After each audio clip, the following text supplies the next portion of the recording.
Okay, I'm going to do a video. And actually, I've been trying to do more videos than I used to.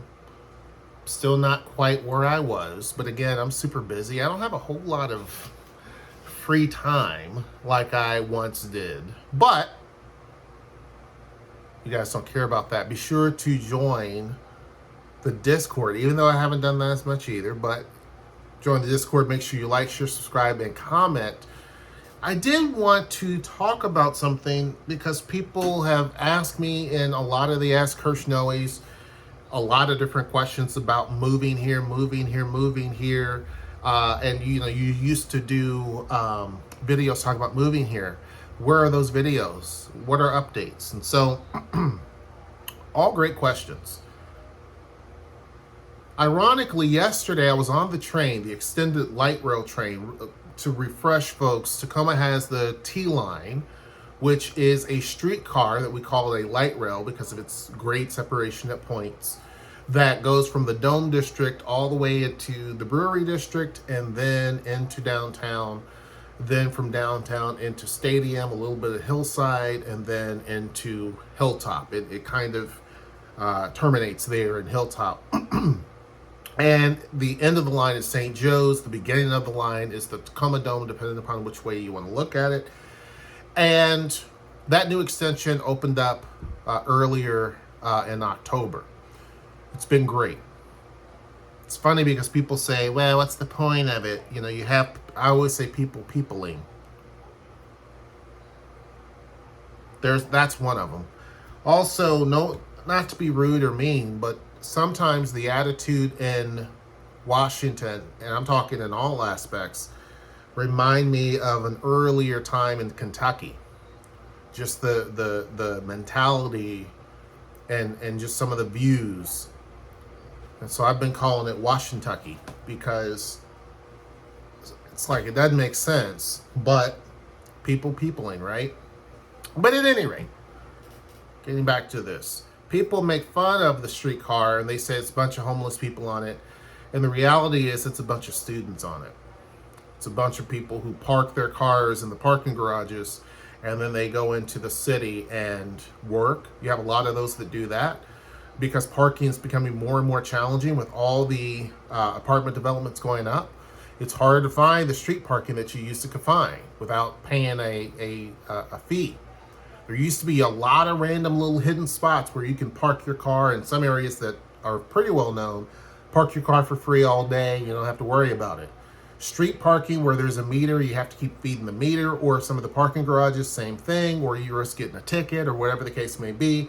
So people try to find those hidden coveted unicorn spots where there's no meter, there's nobody checking, and it's all free. Well, that's slowly starting to evaporate, and we're having an increase in the number of people working downtown and living downtown. So parking's becoming more of a thing. And one of the things that would really be helpful is if the city and the state work together and say, which would be great, to say, you know what, the under the bridge where the homeless constantly go to should be turned, it's already paved, pay for striping, pay for a permanent fence around it and a gate so that cars can pay to park and pay to leave. That's a thought. Then you increase the amount of parking that is needed. You have two big giant lots where you could technically do that. And they're somewhat covered because the bridge over above covers them, so people don't have to be standing in the rain trying to get in their car or the sun beating down them or whatever. But again, that's coordination between the city and the state to make that happen, right? And it also solves the issue of people just pitching up several different tents and starting fires and everything else. And a danger zone. People should not be living out on the streets like that. But I digress. Typically, the light rail line, getting back to that, is full of people. And they're people who are, because you have to pay to get on now anyway. And there is enforcement. But most of the time you see people who are students. Most of them go from the Tacoma Dome all the way to the university. So Union Station is probably the busiest, right? Might be the busiest. However, the Theater District Station, which used to be the Commerce Street Station, might rival that because tons of soda students get on there and get off there, and also go down to Union Station, get on and get off. Union Station has soda students as well as UWT students and staff, people going to the museums and the shops and all that. So that's what might win. And then the Tacoma Dome is probably a close third because that's where a lot of people park, and there's quite a few people. The others, you have some traffic, but it's not nearly as busy. There are times, many times during the day, where it is packed full of people. So for those who, again, peopling in Washington, will say that it's useless, it's full of, drug addicts and homeless people, are people who just literally want to say something negative just to say something negative without any sort of proof or facts. But where I'm going with that is that someone on the train, there's a gentleman that looked at us, because Noelle and I went, we had lunch yesterday, a work lunch in Hilltop, and there was a gentleman that got on, black gentleman, and he kept looking and kind of smiling. He walked up closer, and keep in mind, a couple of days before, there was some crazy stuff going on the train. Somebody was upset and fighting the security guy and all that stuff. Noelle filmed it, and so I was like, is this going to be another episode? So the guy says, I moved here because of you. It's like, because keep in mind, I don't make videos as much as I used to. It's like, huh? And he said, yes, I moved here because of you. I watched your videos, and he wanted to change in life from Miami, Florida to here. And he loves it. He said it's a great move. He enjoys everything here. He's only been here for a short amount of time. He was telling me about his son eventually will move here. He's training in HVAC. He'll eventually move here. And I said, well, your son will be very busy because we are a place that doesn't have a lot of HVACs. And if you're working on commercial or residential, there's a huge need. So good move on his part. And it's good that this individual moved to Tacoma.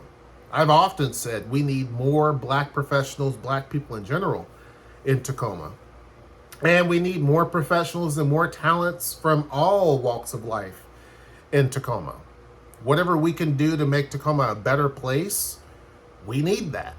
Doesn't matter what skin tone someone is, we want the best and the brightest here. We don't want people who are just doing nothing with their life and, they're just coming here just to hang out. We want people here who can contribute productively to society. There are certain people that have been sitting in positions for a long time that kick the can down the road. We need new, fresh blood that can kick them out of those positions, whether it's elected officials or whether it's just private citizens and doing, private citizen jobs. We need to switch it up and level up more than what we have been. And I've seen more and more people move here, and they've got into positions, and it's like, whoa, like, wow. Because just a small shift, and they've done amazing things. Because unfortunately for some here, it's just kicking the can down the road. They're keeping the lights on, but they're not doing anything above and beyond. And when I see go-getters or people from other places, and they're like, oh, what about doing this? And it's like, oh, finally, I'm not alone, right? There have been other people in the past that have done a lot of great things. But when you look back when Tacoma was building the light rail system and that whole concept, or bringing the university here, or the people behind focusing on the museum campus and that idea and that concept and all of the things that have brought Tacoma to where it is today, those people are now retired, and unfortunately some of them have passed on. And then we have the people after that aren't really doing much. We're just keeping the lights on, including elected officials. They're not doing what they could to really elevate us. These are facts. Some will say it's an opinion, but I look at other communities structured the same way that we are, that have less access to things that we have access to. They have less opportunities for economic success, and they're killing us. Bowling Green, Kentucky comes to mind. You cannot compare Bowling Green to Tacoma. I don't know what they've done in that city, but Bowling Green is a boom town. It's the fastest growing city in the state of Kentucky, and in some measurements in the country. It's a smaller city, but growing ridiculously fast. In 20 years, doubled in population. So it went from 40-something thousand to almost 90,000 people today. And the streets aren't designed for that. And you have a crush capacity on a lot of the streets. Cities expanding and sprawling out to accommodate all the people, and people just keep coming and coming and coming and coming and coming, coming, much faster than here, faster than even in Seattle. So it's because, and they have a similar government structure as what Tacoma has. The reason why is because for a while we had similar leadership there too that kicked the can down the road. You throw in a couple of different people who are like, hey, let's do this. And then when you have the influence of Nashville and Louisville to some degree, but mainly Nashville, people are saying, oh, they did this down, we should bring that here. Those ideas and those people change the entire spectrum of what's going on in Bowling Green, Kentucky. It's not the same place. And it is a growing community. Now, Tacoma, on the other hand, is growing organically, mainly because of Seattle. And it's the alternative to a place that some people arguably feel is not headed in the right direction, or it's kind of lost its footing. The appeal of Seattle is not the same. Yeah, you live in a bigger city and you have all the pomp and circumstance and title, but that's it. You live in Seattle. It's just like in Bellevue. Yeah, you live in Bellevue, but there's no soul. You know, Seattle, back in the day, people talk about the soul that it had, and it had its grunge, and it had its, you know, you could sit out on the corner and, you know, read a newspaper and just chill, and all of the things that made it such a cool, special place, the mom and pop shops, the, you know, quick, easy access across town and all the things. And yes, cities grow and evolve, but then it changes the whole character. Seattle has changed this whole character of what it actually is. It's now all about profits and greed and cost and excess and all of this. And folks are afraid that Tacoma will do the same thing.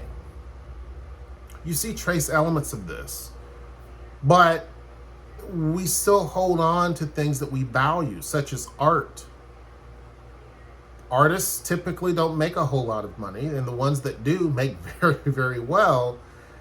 And yet we support that industry wholeheartedly. We have tax money that goes towards the arts, like a special tax levy that goes towards the arts. So throughout the whole city, because that's how important it is to us to support that industry. And so parts of Tacoma is still trying to hold on to the soul of what we are, which is we're an art city, period. We are an art city. That's our niche, if you will. On top of that, we have big city amenities. You know, how many cities of this size has a zoo that can compete directly with bigger cities? It has a park system that is exceptionally well. I mean, if you look at the size of Wright Park in, you know, if you look at Point Defiance Park, Dune Peninsula, you know, there's tons of them. Big, I mean, they're not tiny little pocket parks. We have those. We have a lot of them. Fireman Park is one of them. Gas, whatever it is one of them. We have those, but we have a lot of big, huge ones. Wright Park looks like our Central Park. Point Defiance is the second largest urban park in the entire country, second only to Central Park in New York. When you look at the fact we have 2 aquariums, not 1, 2. And they're included with your zoo pass, unlike up in Seattle, where you have to pay to go to the zoo. You also have to pay to go to the aquarium, which is in 2 different locations. We didn't do all that. We are more of a family-focused, friendly sort of town. We don't have the glitz and the glamour. We don't have the 15 different places where you can spend $100 a plate. We're not the place where you always have people, you know, we don't have that. There are elements of it, sure, but it's not this pomp and circumstance or the we don't have that here. That's not Tacoma. That's Seattle and that's Bellevue. And for some, they like that. The pretentiousness. Not all. This is more down to earth. This is more bonding, and you're going to have people who will say hi to you and talk to you, and people are not going to just try to avoid you, or they see you and they instantly look at their phone, or it's you have some of that here, sure, but generally most people are not trying to. Do I have the heater? Okay. Most people are not trying to just avoid you at all costs, right? You have some of the students who do, and that's what they do, but you don't have that weirdness. You don't have, especially as a black man, yes, again, this is Washington, Kentucky. You do have some people who are bigots, and they do bigotry a little differently here than, say, Texas or, say, Kentucky. It's the same. I mean, it's not like the South has more racists than Washington State. No, it's about the same. It's just that in those places, they tell you. There it is. Here, it's kind of covered under a page and under a book, inside of a book, and then whenever you talk about racism, they're like, don't see, look, no, we love everyone. But when you crack open that book and you look at the page, you see, yeah, you're no different. You're no different. You just dress it differently. And for some people of color, that's a concern and a problem. Now, with that said, there is generally more pockets of support and acceptance than what you may get in the South. Sure. But again, there, people come out with their policies all out in the open, whether they're trying to restrict voting rights or whether they talk about, how they support basically just inequity in different forms and fashions. Here, it's the same. The only difference is that they try to lace it with pretty words, or they try to lace it with how they do things. They do some positives in the right step, but then completely erase progress or try to inhibit progress. It's just different, right? But with that said, one of the strong suits here is that people don't stand for nonsense. You have those who say, that might be what you're trying to do, but you got to get it pretty early in the morning to try to pull the wool over the eyes of some of the people in this community. And that's of any color. They've seen it, heard it, dealt with it. This is a city that is a grit city for a reason. We're used to being second, mostly last when we're talking about the region. We're the last to get acknowledgement. We're the last to be recognized. We're the last to be celebrated. We're the last to get good jobs down here and acknowledgement. We're the last to get tourists. We're the last to get funding for things. We're the last to even get our name on a damn airport that we paid for. If you go to SeaTac, which we helped pay them to actually get that airport back in the day to begin with, Seattle has done everything in its power to basically say, no, it's Seattle's. We don't have that delusions of grandeur. It's not as much a part of our culture down here as what you will see up in Seattle and Bellevue. I'm not trying to hate or any of that. It's just I'm speaking I'm speaking the truth. There's a lot of delusions up there. Down here, we've had to deal with people making fun of it stinks down there. It's Tacoma. Like, why would it? We're used to that. Now, the tables have turned. Now we have Seattle coming down and asking us for help. Well, how did you do this? Well, what about this? We love how you did that. And it's so now the ugly duckling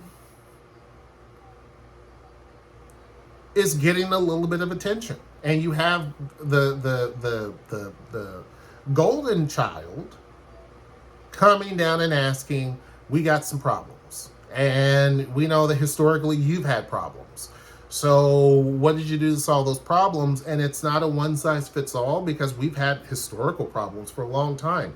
The diversity here versus Seattle is way different. So the things that work here is not going to work there. When it comes to the type of issues and problems and jobs and everything else, or the lack thereof, or income inequality or housing situations, it's not the same. You can't, what works here is not going to work there. Seattle will have to go to places like San Francisco.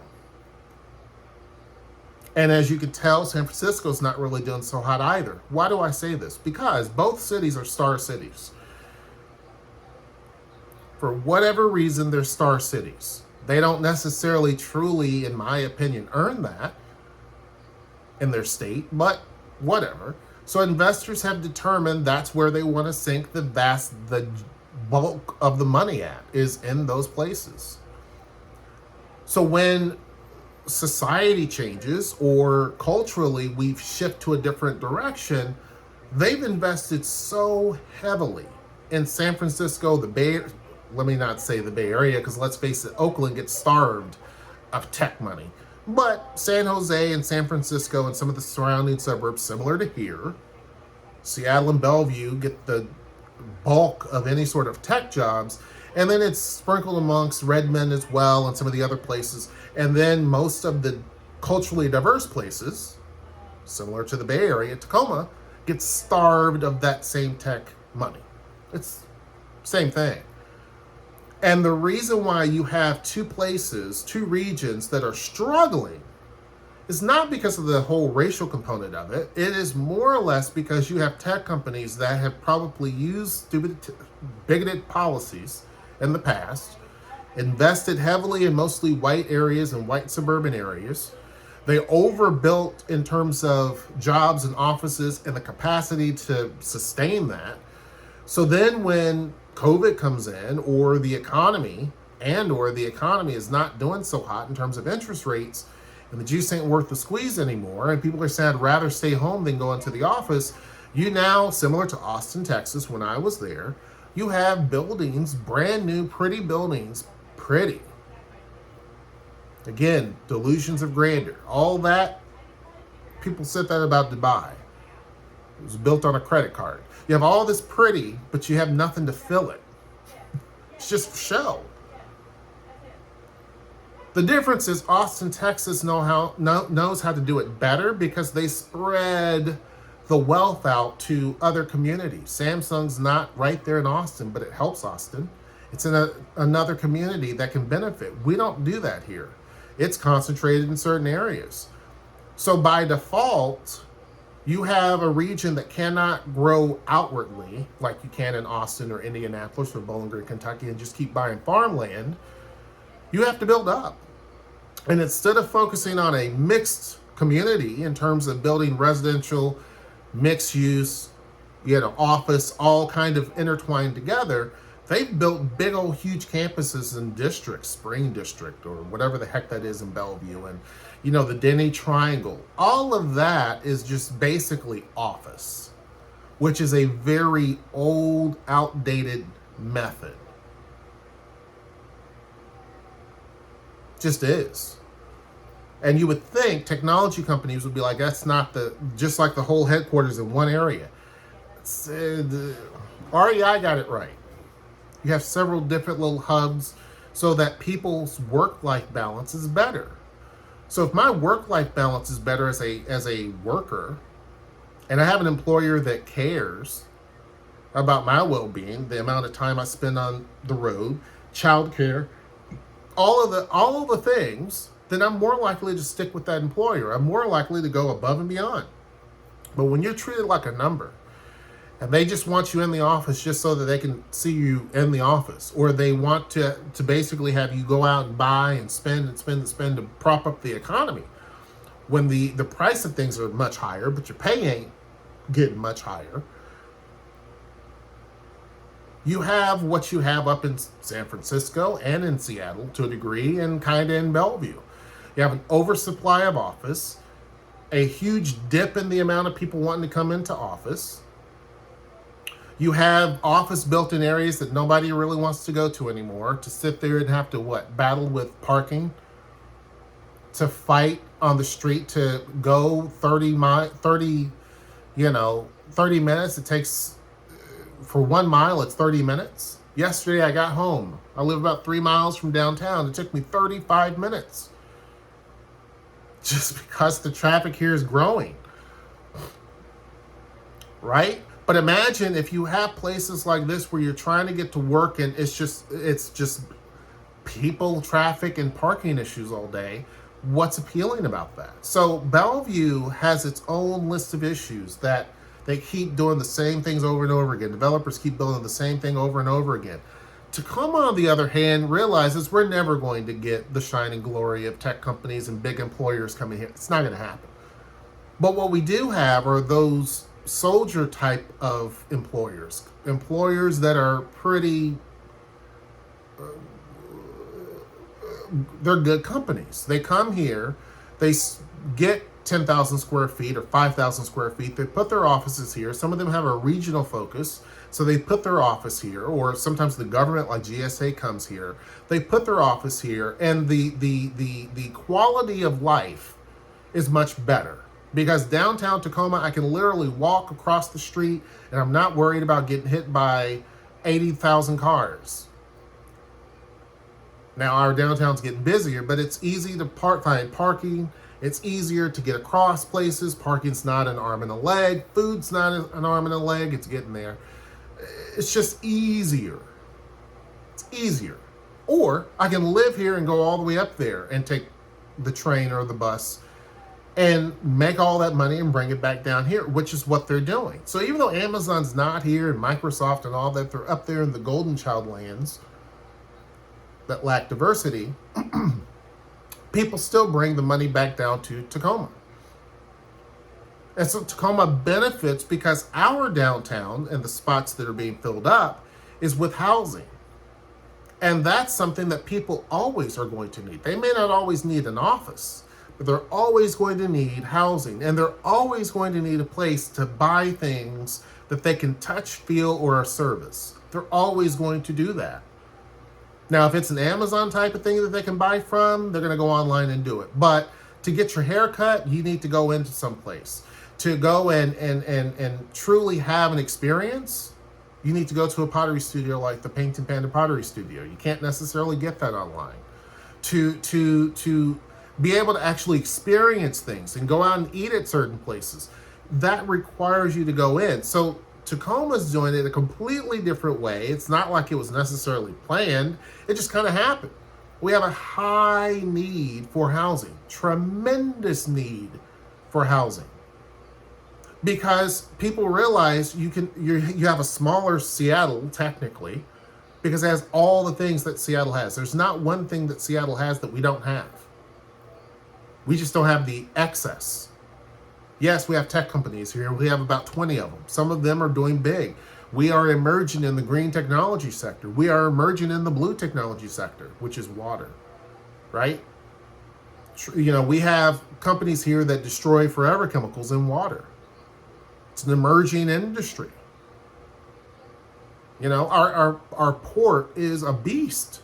So economically, we have a lot of different areas that we pretty much are trying to specialize in, including art, and becoming a mecca for that. So now the starving artist comes here. The person that wants to have a music career in live music, they come here. The person who wants to be able to paint murals, they come here. We have programs that focus on rapid murals and murals around the city. You'll see it.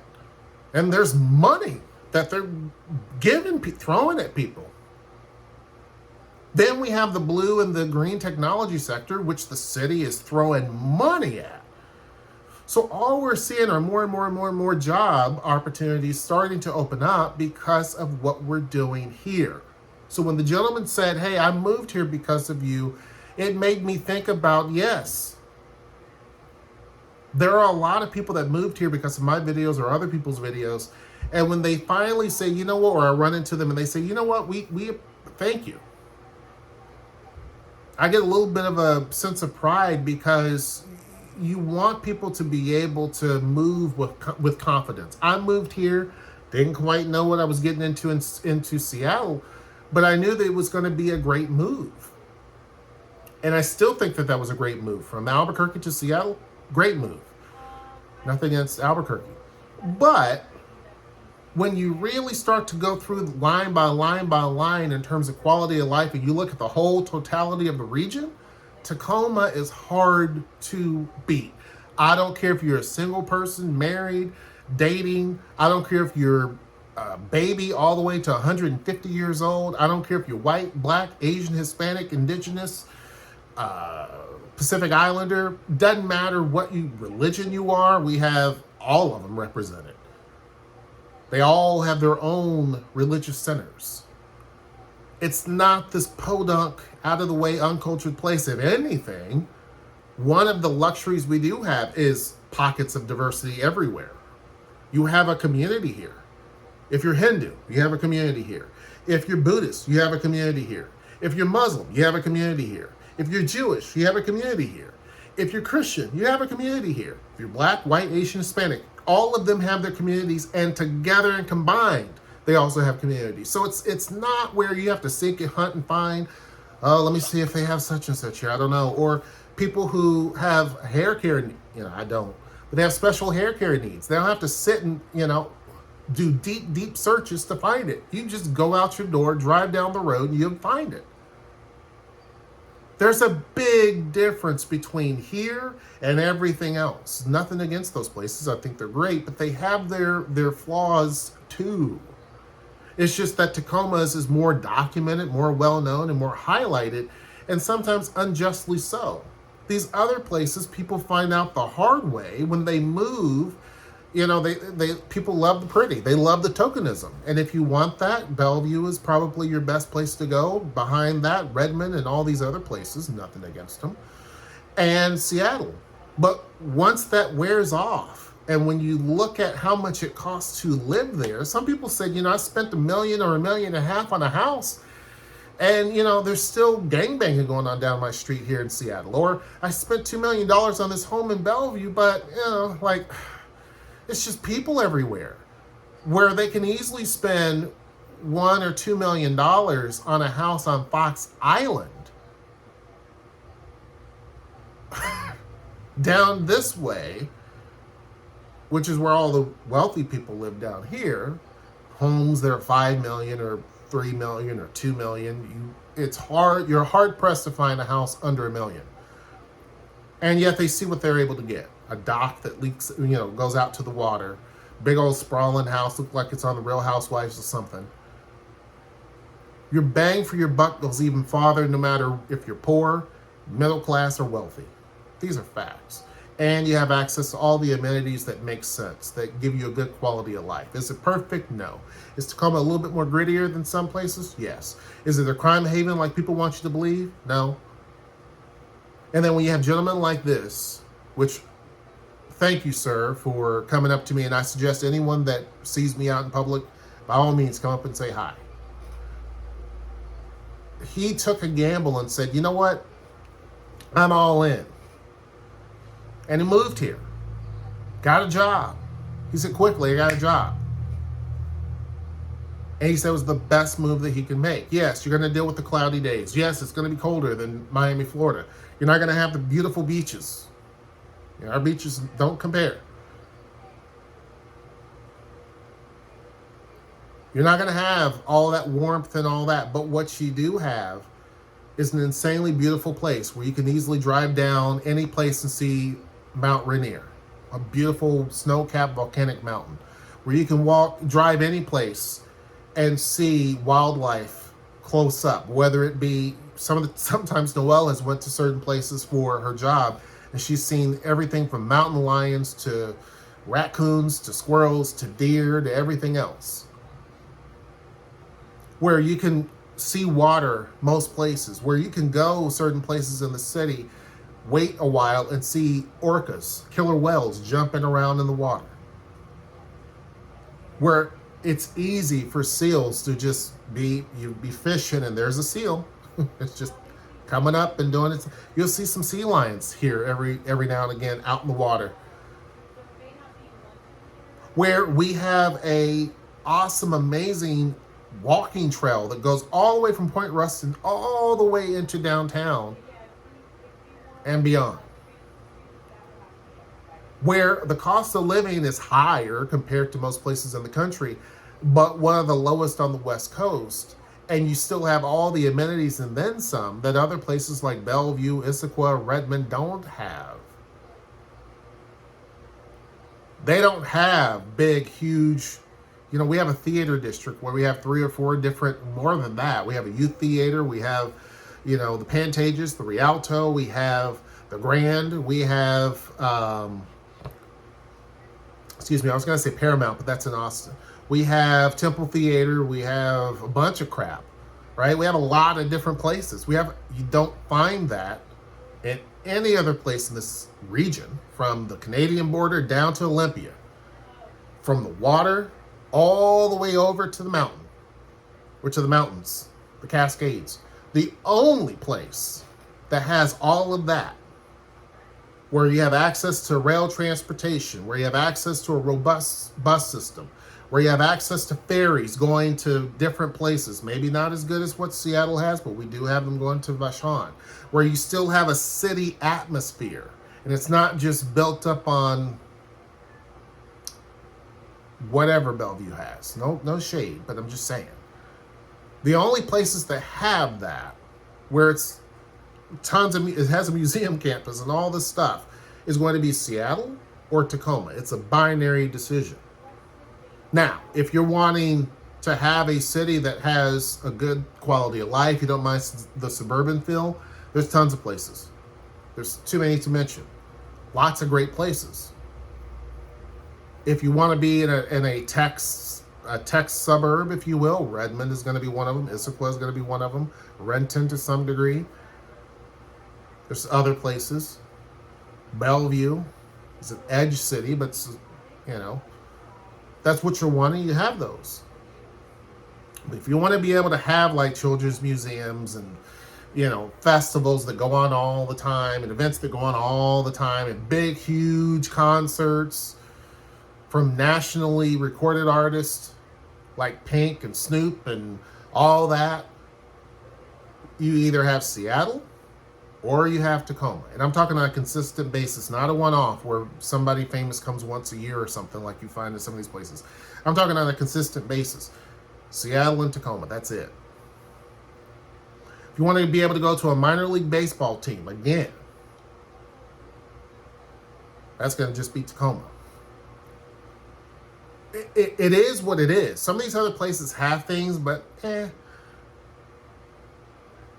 I'm not saying it because I'm partial to Tacoma. I'm saying it because I've lived in both places, Seattle and Tacoma. I can wait, and I've traveled to all these different places, from Linwood, great places, Edmonds, beautiful places, amazing places to live. But again, you're dealing with the beast of Seattle. You have to go into that city in order to enjoy some of these creature comforts. And then you go back to sanity. Here, you have all of that without the insane driving. Well, you have that, but insane traffic and parking issues and cost and all of the things that add up, and you're spending huge sums, $900,000 on average for a home, whereas down here, $500,000. Be sure to join the Discord down in the description box below. Make sure you like, share, subscribe, and comment. Until next time, I will see you. Take care.